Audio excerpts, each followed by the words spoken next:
이보세요, 이민혁 씨. 잠깐만요. 내가 세금을 300만 원이나 내야 한다고?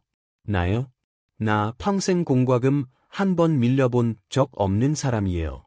전기세, 수도세, 쓰레기 비용까지 제 날짜에 꼬박꼬박 냈다고. 이 봉투에 적힌 이름, 정말 내 이름 맞아요? 집 주소 잘못 찾아온 거 아니에요? 숨이 막힐 듯 무더운 어느 고요한 오후, 어느 집 앞마당에 이런 애침이 울려 퍼졌습니다. 70살의 정할머니는 납덩이보다 무겁게 느껴지는 등기 우판물을 손에 쥔 채 파르르 떨고 계셨죠. 동네 담당 집배원인 이민혁 씨는 안타까운 눈빛을 보낼 뿐 이내 다음 집으로 발걸음을 옮겼습니다. 그는 그저 소식을 전하는 사람이었지만 정할머니에게 그 우편물은 삶을 송두리째 흔드는 지진과도 같았습니다. 할머니가 현관 계단에 털썩 주저앉자 세상이 뽀얗게 흐려졌습니다. 300만 원이라니. 적은 연금으로 살아가는 노인에게 그 돈은 단순한 고지서가 아니었습니다. 1년치 식비이자 비상금이고 할머니의 평온한 삶 그 자체였죠. 도대체 무엇을 잘못했기에 이런 일이 벌어진 걸까요? 도박이라도 하셨을까요? 아니면 해외 계좌에 숨겨둔 재산이라도 있었을까요? 아니요. 할머니의 유일한 죄는 손주를 너무나 사랑했다는 것뿐이었습니다. 지난 4년 동안 정할머니는 눈물겨운 절약을 실천해 오셨습니다. 시장에 가도 비싼 고기는 쳐다보지도 않았고 겨울 코트 한 벌로 10년을 버티셨죠. 그렇게 식비를 한 푼 두 푼 아껴 모은 돈은 모두 손주 녀석의 대학교 등록금을 대주기 위한 것이었습니다. 손주만큼은 학자금 대출이라는 무거운 짐 없이 졸업하길 바라셨던 거죠. 할머니는 그게 어른으로서 당연히 할 일이라고 생각했습니다. 가족이라면 마땅히 그래야 한다고 믿었죠. 세무서의 차가운 현실. 그날 밤 정할머니는 단 한숨도 자지 못했습니다. 머릿속으로 자신이 쓴 돈을 100번도 넘게 되짚어 보셨죠. 다음 날 아침 세무서 문이 열리자마자 할머니는 달려갔습니다. 이 엄청난 오해를 바로잡아야 했으니까요. 창구 직원 앞에 선 할머니의 목소리는 파르르 떨렸습니다. 손주 공부시키는 게 어떻게 죄가 됩니까? 내 핏줄 잘 되라고 좋은 일 하는 걸 애 나라에서 벌을 주나요? 이거 다 내가 젊을 때 고생해서 번 돈이고 그때 세금도 다 냈던 돈입니다. 그런데 애 이 돈을 또 뺏어가나요? 하지만 돌아온 답변은 얼음장처럼 차가웠습니다. 매주 수백 명의 정할머니들을 상대해 온 직원의 무심한 말투였죠. 어르신, 원리는 간단합니다. 직원은 모니터에서 눈도 떼지 않은 채 말했습니다. 그 아이 아버지가 직업이 있나요? 어머니는 일을 하시고? 네, 할머니가 당황하며 대답했습니다. 둘 다 열심히 일은 합니다만 요즘 물가가 워낙 비싸서. 그게 문제입니다. 직원이 말을 가로챘습니다. 부모가 경제적 능력이 있는데도 할머니가 돈을 주셨기 때문에 법적으로 이건 부양이나 자선이 아닙니다. 바로 별표 과세 대상인 증여 별표입니다. 게다가 부모를 건너뛰고 손주에게 직접 주셨기 때문에 별표 세대 생략 가산세 30% 별표가 더 붙은 겁니다. 법이 그래요, 어르신. 내셔야 합니다. 정할머니는 마치 범죄자가 된 기분으로 건물을 나섰습니다. 평생 피땀 흘려 모은 소중한 노후 자금 300만 원을 그저 손주를 도왔다는 이유만으로 고스란히 내놓아야 했습니다. 억만장자에게 300만 원은 저녁 한 끼 식사비일지 모릅니다. 하지만 정해진 수입으로 살아가는 우리 어르신들에게 그 돈은 별표 피 같은 돈 별표입니다. 가진 자들만 아는 비밀, 이 법은 누구에게나 공평하지 않은가. 이 이야기가 정말 화가 나는 이유는 정할머니의 손해 때문만이 아닙니다. 우리가 뉴스에서 매일 보는 그 뻔뻔한 이중잣대 때문이죠. 강남이나 월스트리트의 고위 공직자, 연예인, 초부유층에 대한 기사를 보십시오. 그들은 자녀에게 10억, 20억, 심지어는 빌딩 통째를 물려주면서도 세금 한 푼 안 내는 경우가 허다합니다. 정할머니가 등록금 때문에 눈물을 흘릴 때 소위 엘리트들은 어떻게 국세청의 눈을 피해 거액을 옮겼을까요? 그들에게만 법이 다를까요? 기술적으로는 아닙니다. 다만 그들은 평범한 사람들은 모르는 별표 비밀스러운 수법 별표를 알고 있을 뿐입니다. 오늘 실버 라디오에서는 단순히 세상의 불공평함을 한탄만 하지 않겠습니다. 부자들이 사용하는 그 지식을 여러분께도 똑같이 나누어 드리려 합니다. 여러분의 소중한 재산을 지키고 정할머니의 덫에 빠지지 않는 비결을 공개하겠습니다. 본격적으로 4단계 공식을 알아보기 전에 여러분의 자산은 안전한지 점검해 봐야 합니다. 세무조사를 부르는 흔한 실수들, 그리고 세금 없이 재산을 물려주는 정확한 전략을 다루겠습니다. 열심히 일한 사람이 자신의 재산을 지킬 자격이 있다고 믿으신다면 지금 바로 좋아요 버튼을 눌러주세요. 여러분의 응원이 우리 실버 커뮤니티에 이런 소중한 정보를 계속 전달하는 힘이 됩니다. 아직 안 하셨다면 별표 구독 별표도 잊지 마세요. 무료로 제공되는 이 정보들이 여러분의 가족에게 수천만 원을 아껴줄 지도가 될 것입니다. 첫 번째 지뢰, 보이지 않는 현금이라는 착각. 가장 위험한 실수부터 짚고 넘어가겠습니다. 지금 이 방송을 듣고 계신 분들 중 절반은 이렇게 생각하실 겁니다. 난 정할머니보다 똑똑해. 종이 기록을 안 남기면 되지. 그냥 현금으로 뽑아서 봉투에 담아주면 정부가 무슨 수로 알겠어? 천만의 말씀입니다. 이것이야말로 세무조사관이 여러분의 집대문을 두드리게 만드는 가장 빠른 길입니다. 제 친구이자 식당 주인인 이 사장님 이야기를 해드릴게요. 이 사장님은 30년 동안 하루 14시간씩 일하며 식당을 일구었습니다. 딸이 결혼할 때 집 보증금에 보태 쓰라고 5천만 원을 주고 싶어 했죠. 사실 많은 국가의 세법에서 5천만 원 정도는 증여세 면제 한도 내에 있거나 신고만 잘하면 세금을 안 내도 되는 금액입니다. 그런데 이 사장님은 겁이 났습니다. 별표 은행 기록이 남으면 국세청이 내 인생 전체를 털 거야 별표라는 소문을 믿어버린 거죠. 그래서 이 사장님은 이른바 별표 은행 쪼개기 별표를 시작했습니다. 월요일에는 A은행에서 900만 원을 뽑았습니다. 화요일에는 B은행에서 900만 원을 뽑았습니다. 일주일 내내 이 짓을 반복했죠. 하루 인출액이 1,000만 원이 안 넘으면 정부의 슈퍼컴퓨터에 안 걸릴 거라 굳게 믿었습니다. 하지만 현실은 이렇습니다. 이런 은행 쪼개기는 국세청 시스템에 가장 먼저 포착되는 별표 이상 징후 별표입니다. 금융권에서는 이를 분할거래, 스트럭처링라고 부르며 명백한 불법 행위로 간주합니다. 정확히 1년 후 이 사장님은 공포스러운 전화를 받았습니다. 조사관은 증여에 대해서는 묻지도 않았습니다. 첫 마디가 이랬죠. 이 사장님, 아주 수상한 현금 인출 패턴이 발견되었습니다. 5천만 원을 소액으로 나눠서 빼셨죠? 불법 자금입니까? 아니면 증여세를 탈루하려고 숨기신 겁니까? 이 사장님은 무너졌습니다. 돈을 숨기려 했다는 정황 때문에 일반적인 면제 혜택도 받지 못했고 어마어마한 과태료와 함께 식당 장부 전체에 대한 세무조사를 받아야 했습니다. 그훈 현금은 결코 무색무취가 아닙니다.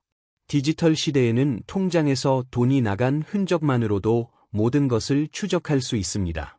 현금이 방패라고 생각하신다면 여러분은 스스로를 표적으로 만들고 있는 것입니다. 두 번째 지뢰, 자금 출처의 함정. 제 마음을 아프게 한 또 다른 이야기가 있습니다. 재래시장에서 생선을 팔던 아주머니 이야기인데요. 20년 동안 정말 지독하게 아끼며 사셨습니다. 은행을 못 믿어서 번 돈을 현금으로 옷장 안 낡은 괶짝에 모으셨죠. 그렇게 20년 만에 4천만 원을 모았습니다. 아들이 작은 아파트를 구하게 되자 아주머니는 자랑스럽게 그 현금 상자를 들고 은행에 가서 아들 계좌로 입금해 주었습니다. 본인은 증여세 면제 한도인 5천만 원보다 적으니 안전하다고 생각하셨던 거죠. 하지만 곧 별표 자금 출처 조사 별표가 들이닥쳤습니다. 세무서는 증여 한도 따위엔 관심이 없었습니다. 대신 아주 위험한 질문을 던졌죠. 은퇴한 생선 장수가 현금 4천만 원이 어디서 났습니까? 지난 20년 동안 낸 소득세 신고 내락을 가져오세요. 현금 장사를 하며 소득 신고를 제대로 하지 않았던 아주머니의 돈을 정부는 정당한 저축으로 인정해주지 않았습니다. 결국 그 돈은 별표 출처 불명 자산 별표로 분류되어 20년치 밀린 세금과 가산세를 두들겨 맞았습니다. 평생 모은 돈의 절반이 단 하루 만에 날아갔습니다. 문제는 증여가 아니라 출처였습니다. 여러분이 주는 돈이 이미 세금을 낸 정당하게 번 돈이라는 것을 입증할 수 있어야 합니다. 부자들이 실천하는 4단계 공식. 자, 그럼 부자들은 어떻게 할까요? 그 큰 저택에 사는 사람들은 어떻게 세무조사 한 번 안 받고 수십억을 옮길까요? 그들은 숨기지 않습니다. 대신 별표 4단계 공식 별표를 철저히 따릅니다. 지금 펜과 종이를 준비하세요. 여러분의 인생을 바꿀 지식입니다. 1단계 시간의 마법 10년 주기 리셋. 부자들은 국세청의 기억력이 10년이라는 것을 잘 압니다. 대부분의 세법에서 증여세 면제 한도는 10년마다 리셋됩니다. 부자들은 아이가 태어나는 순간부터 증여를 시작합니다. 0살에 한도만큼 주고 10살에 또 주고 20살에 또 줍니다. 아이가 30살이 될 때쯤이면 부모는 세금 한 푼 안 내고 이미 거액의 자산을 합법적으로 옮겨놓은 상태가 됩니다. 여기서 핵심 꿀팁은 그 돈을 그냥 예금에 두지 않는다는 겁니다. 아이 이름으로 된 주식이나 부동산에 투자합니다. 아이가 30살이 되어 집을 살 때 처음에 준 면제 금액은 이미 4-5배로 불어나 있습니다. 그런데 그거 아세요? 아이가 가진 자산에서 불어난 투자 수익은 증여가 아닙니다. 그냥 아이 자신의 재산인 거죠. 2단계, 결혼이라는 골든타임. 결혼할 때 주는 돈에는 특별한 혜택이 있다는 걸 알고 계셨나요? 최근 한국에서도 결혼이나 출산 시 추가로 증여세를 면제해주는 법안이 생겼죠. 결혼 시기에 맞춰 증여를 하면 평소보다 훨씬 큰 금액을 세금 없이 줄 수 있습니다. 부자들은 이 시기에 친구나 친지들에게 받은 축의금 기록도 꼼꼼히 남깁니다. 축의금은 통상적으로 비과세 대상이기 때문에 이를 합법적인 종잣돈으로 입금해주는 방식을 활용합니다. 3단계, 가족 간 대화의 기술. 증여 한도를 다 썼는데 자녀에게 돈이 더 필요하다면 그냥 주지 말고 빌려주세요. 돈을 빌려주는 것은 부의 이전이 아니라 자산의 일시적인 이동이기 때문에 세금을 매길 수 없습니다. 다만 진짜 은행처럼 행동해야 합니다. 말로만 빌려준 거다 라고 하면 안 됩니다. 반드시 차용증을 써야 합니다. 세법에는 법정 이자율이라는 것이 있습니다. 하지만 법이 허용하는 적정 범위 내라면 무상이나 낮은 이자로 빌려줄 수도 있습니다. 예를 들어 연간 발생하는 이자가 특정 금액, 한국의 경우 약 1,000만 원 미만이라면 국세청에서도 증여로 보지 않습니다. 계산을 잘해보면 수억 원을 자녀에게 이자 부담 없이 빌려주면서도 법망을 완벽하게 피할 수 있습니다. 대출 금액 곱하기 쌓인 법정 이자율, 보고 기준액. 4단계, 저가 양도 30%의 법칙. 집을 자녀에게 주고 싶다면 그냥 증여하지 말고 자녀에게 가족 할인가로 파세요. 대부분의 세법은 시세와 거래가 사이에 어느 정도의 완충지대를 허용합니다. 시세보다 약 30% 저렴하게 혹은 특정 금액 한도 내에서 파는 것은 증여가 아닌 정상거래로 인정받는 경우가 많습니다. 자녀는 집값이 오를 것을 기대하며 싸게 집을 사고 부모는 막대한 증여세를 피할 수 있습니다. 최 씨의 함정, 서류만이 살 길이다. 당장 자녀와 차용증을 쓰러 가기 전에 최 어르신 이야기를 꼭 들으셔야 합니다. 최 어르신은 3단계, 가족대출을 활용해 아들에게 사업자금 2억 원을 빌려주었습니다. 본인은 아주 똑똑하다고 생각했죠. 그런데 결국 3천만 원의 세금 고지서를 받았습니다. 예일까요? 세무조사관이 들이닥쳤을 때 최 어르신이 다음 세 가지 질문에 답하지 못했기 때문입니다. 여러분도 이 질문에 답할 수 없다면 여러분의 차용증은 그냥 종이 쪼가리일 뿐입니다. 질문 1. 자녀가 정말 이 돈을 갚을 능력이 있습니까? 소득이 전혀 없는 무직 자녀에게 2억을 빌려줬다면 국세청은 비웃을 겁니다. 별표, 이건 대출이 아니라 대출의 탈을 쓴 증여군노. 아드님은 갚을 길이 없으니 증여세를 내세요. 별표라고 할 겁니다. 자녀가 소득이 있거나 갚을 계획이 명확해야 합니다. 질문 2. 실제로 원금을 갚고 있습니까? 여기가 가장 많이 실수하는 부분입니다. 이자는 안 받더라도 원금 상환 흔적은 반드시 있어야 합니다. 한 달에 10만 원이든 20만 원이든 자녀의 통장에서 부모님 통장으로 매달 입금되는 기록이 남아야 합니다. 기록이 없으면 정부는 이 대출이 탕감되었다고 보고 그 즉시 증여세를 매깁니다. 질문 3. 이 서류가 그때 작성된 게 맞습니까? 세무조사가 나오자마자 급하게 쓴 종이는 소용없습니다. 별표 확정일자 별표가 필요합니다. 공증사무소에 가세요. 아니면 우체국에서 내용증명으로 서류를 보내 정부 직인이 찍히게 하세요. 최소한 자녀에게 이메일로 서류를 보내서 전송시간 기록이라도 남겨두세요. 손주를 위한 지출의 기술. 마지막으로 어린 손주들 이야기입니다. 정할머니처럼 손주를 돕고 싶다면 이 규칙을 기억하세요. 준 돈은 세금을 매기지만 쓴 돈은 매기지 않는다. 손주를 데리고 쇼핑몰에 가서 50만 원어치 옷과 책을 사주는 것은 증여가 아닙니다. 그것은 부양이자 소비입니다. 병원비를 대신 내주거나 학교에 직접 수업료를 납부하는 것 역시 많은 경우 증여세 대상에서 제외됩니다. 정할머니의 실수는 그 돈을 현금으로 손주에게 준 것이었습니다. 만약 할머니가 대학교 행정실에 직접 등록금이라는 명목으로 송금하셨다면 이 모든 고생을 안 하셨을지도 모릅니다. 그리고 명절 용돈을 주실 때는 항상 통장 메모란을 활용하세요. 별표 생일 축하, 졸업 축하, 명절 세뱃돈 별표이라고 적으세요. 이런 작은 메모들이 모아 이 돈이 재산 축적이 아닌 사회 통념상의 선물임을 증명하는 방패가 됩니다. 실버 라디오가 전하는 마지막 메시지.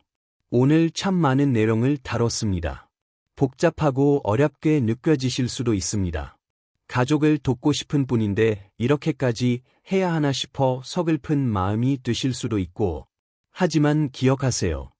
여러분의 가족에게 가장 큰 자산은 은행 잔고가 아닙니다. 바로 여러분 자신입니다. 여러분의 건강, 지혜, 그리고 가족 곁을 지켜주는 그 존재 자체가 가장 큰 선물입니다. 세금 때문에 밤잠 설치지 마세요. 국세청 때문에 스트레스 받으며 노후를 망치지 마세요. 그런 공부는 저희 실버 라디오가 대신 해드리겠습니다. 여러분은 그저 행복하게 지내시기만 하면 됩니다. 오늘 이 내용이 여러분의 마음을 조금이라도 가볍게 해드렸다면 좋겠습니다. 아래에 댓글을 남겨주세요. 고맙다는 짧은 한마디도 좋고 그냥 마침표 하나만 찍어주셔도 제가 다 읽어봅니다. 여러분의 응원이 제가 이 일을 계속하는 큰 힘이 됩니다. 큰돈을 움직이기 전에 꼭 이 두 가지를 실천하세요. 주변의 세무사를 찾아가 딱 1시간만 상담받으세요. 상담비 몇만 원이 여러분의 수천만 원을 지켜줄 겁니다. 국세청에서 제공하는 무료 상담 전화 126번 등을 적극 활용하세요. 궁금한 건 참지 말고 물어보세요. 항상 건강하시고 마음도 지갑도 든든한 하루 보내시길 바랍니다. 지금까지 실버 라디오였습니다. 편안한 밤 되세요. 혹시 가족 간 대출 서류를 완벽하게 준비할 수 있도록 차용증 체크리스트가 필요하신가요? 원하시면 다음 영상에서 준비해 드릴 수 있습니다.